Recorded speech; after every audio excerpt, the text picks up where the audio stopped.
Pancakes.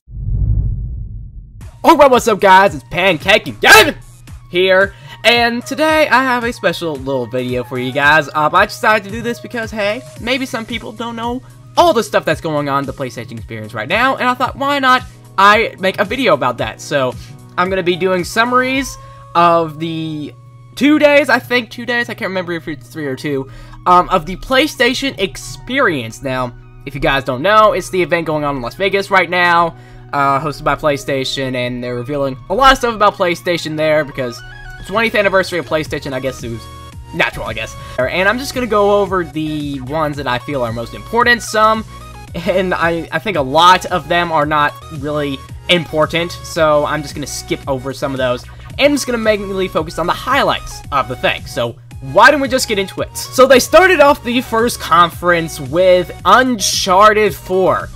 Holy shit! Oh my god, that looks so good. That looked so good. So that thing was running in real time. Hopefully I have it in the background for you guys to see. It looks so damn gorgeous. It looks so damn gorgeous! So it just shows Nathan Drake on like an island or something. He's just climbing a bunch of stuff. It's like real mountainy and stuff. And then he runs into some enemies and he shoots them all, and it's all awesome sauce, you know. So my goodness, that game looks so good. That game looks so good. I cannot wait for that game to come out. So I remember like at one point during the presentation they had like this glitch where this guy, I read it on Twitter, he accidentally pressed the drop button when he meant to press the jump button, sorry. So he just dropped through the world because there's not really a kill zone set for that demo. And he just fell through the world, and it was really, really funny.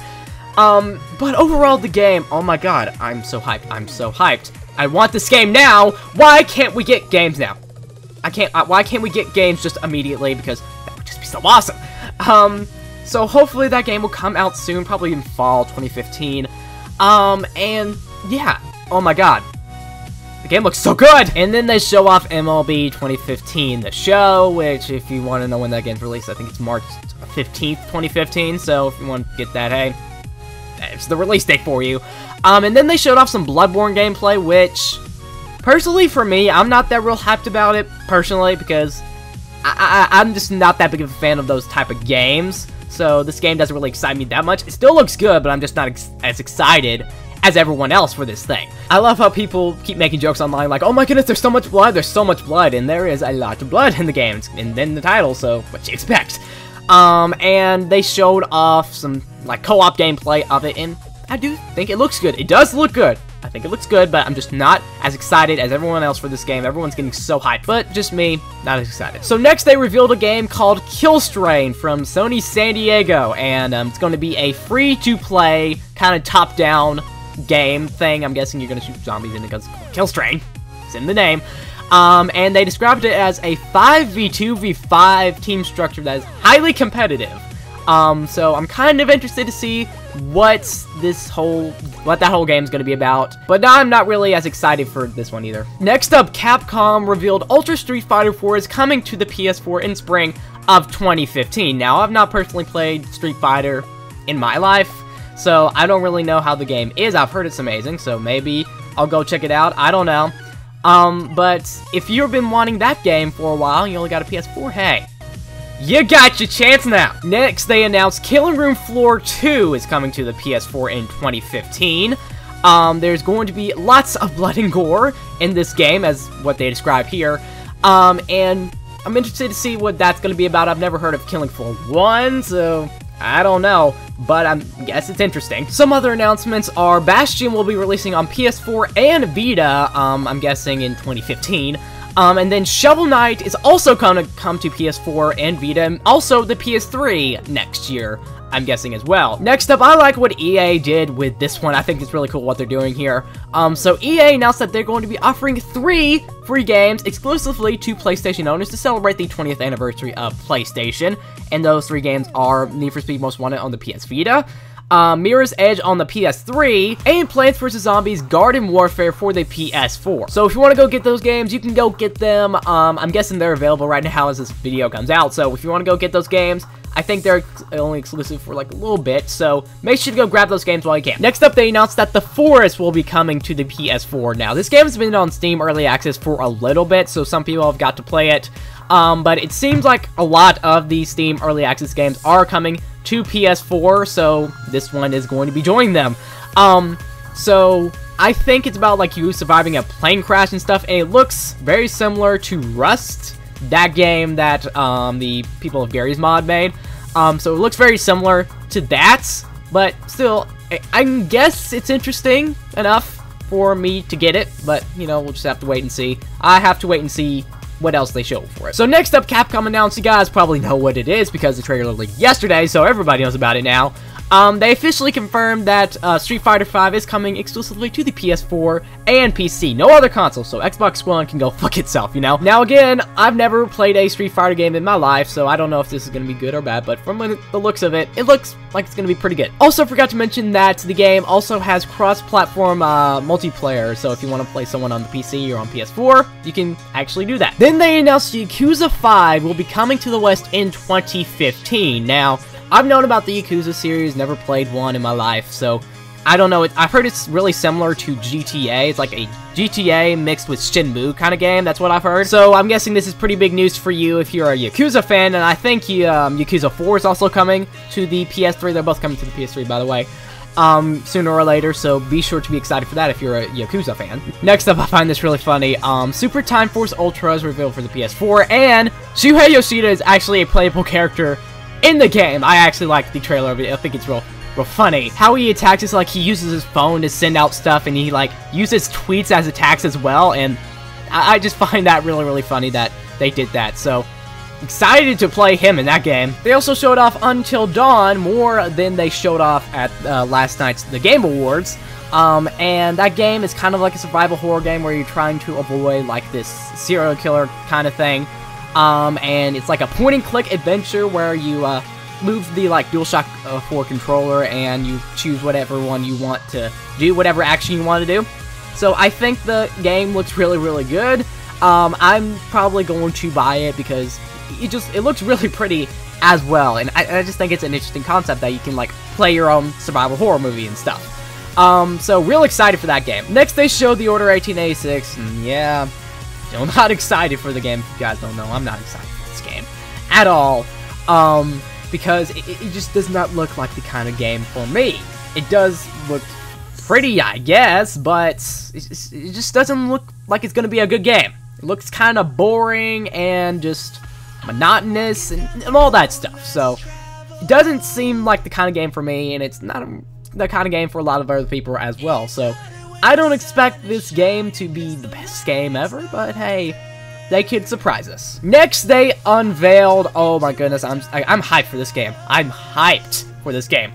Tearaway Unfolded, and that is a game that's coming to the PS4, and I don't know if it's like a port or a complete sequel to Tearaway on the PS Vita, but still, the game looked really awesome. It looked like it takes what was cool about the first game and just makes it 10 times more awesome, you know? So one of the cool things you can do in it is like they can send you like little things. The messenger in there can send you things into your controller, and you can like shoot, like they used a badger in there or a beaver, I forget what, to shoot at enemies and to solve puzzles, and I think that's a really cool gameplay idea right there.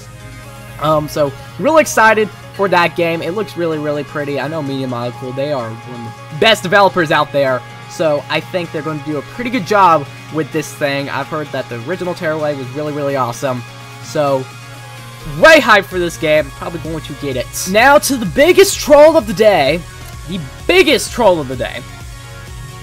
Oh my goodness, why did they do this? So Square Enix announced that Final Fantasy VII is coming to the PS4, but it's not going to be a complete remake with updated graphics and stuff. No, it's going to be a port of the original PS1 version with all the graphics and stuff being the same, and it's just coming to PS4. Nothing really that exciting about it. I got excited when they started talking about Final Fantasy VII. Oh my goodness, I was so excited, and then they showed that. I'm like, oh man. But hey, I guess it's cool that they're releasing it on PS4.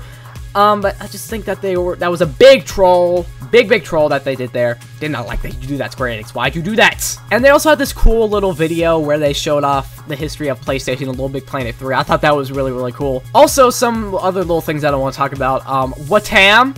That's what the game's called, I'm guessing. That's how you pronounce it. It's really weird, but it does look really interesting at the same time. It's like about this, like, box guy who is... I don't know what it's completely about. There's like a bomb on his head, and he doesn't notice it. He's trying to switch hats and trying to find the right hat. And I can't really tell what the game's about from this trailer. No one can really. But I'm interested to see what they're going to do with it. It's from the creator of Kanemaru Damacy. Yeah. So I guess it will be cool because of that. But you know, we'll just have to wait and see. I have no idea what the game's about from this trailer. It's just so weird. And also a game called What Remains of Edith Finch. Now, it's made by the guys who made Unfinished Swan, so that is cool if that's a thing that draws you to it. I can't really tell what the game's about either from the trailer, but it looks kind of interesting. Lastly, in the conference, they revealed that the creator of God of War is working on a new game from a studio, I like the name of it, called the Barlett Jones Supernatural Detective Agency. I like their name. And it's called Drawn to Death, and it's kind of like a Team Fortress 2 kind of battle game or something, I don't know. So it basically takes place in this kid's high school textbook, and he's just drawing all this stuff, and you just battle all throughout the thing, and it does look cool, but I don't know about it completely. So I guess it will be cool because from the guy who made God of War. But, you know, we'll just have to wait and see. Not that real excited about it. It's really early in development, so they didn't show off too much. But I guess it looks interesting enough. Alright, so next, Santa Monica Studios has officially confirmed that the new God of War is in development right now. So they were having a little Q&A session at their panel and stuff, and I'm guessing someone asked about God of War. And Santa Monica Studios creative director Cory Barlog confirmed that development is in fact underway. He couldn't give any other details except that it will definitely not be a prequel. He did talk about earlier in the year about sometimes a project needs a reboot, so maybe this will be a reboot. But don't expect this thing anytime soon, because he said that he hopes to talk about this game within the next year or two. So it's going to be a while before we see something official about this game, but at least we know that a new God of War is in development. So I guess that's pretty much it for day one of the PlayStation experience. I've not seen much news come out of the God of War one. So hopefully you found this video informative and you enjoyed it. If you did, make sure to like the video because that supports me a lot and I appreciate it a lot too. Also make sure to subscribe because I post a lot of videos. I post a lot of news videos. I'm not uploaded here in quite a while. That's because I've been mainly focusing on my KHCentral channel because 2.5 just got released, and I also recommend you go check that out as well. But I think I'm going to start uploading more on Pancake and Gaming. So make sure to stay tuned for more videos. So this has been Pancake and Gaming, and I will see you guys in the next video, whatever it's going to be. Probably the day 2 summary. So yeah, bye! Hey boy, nurse, time to get 'em off.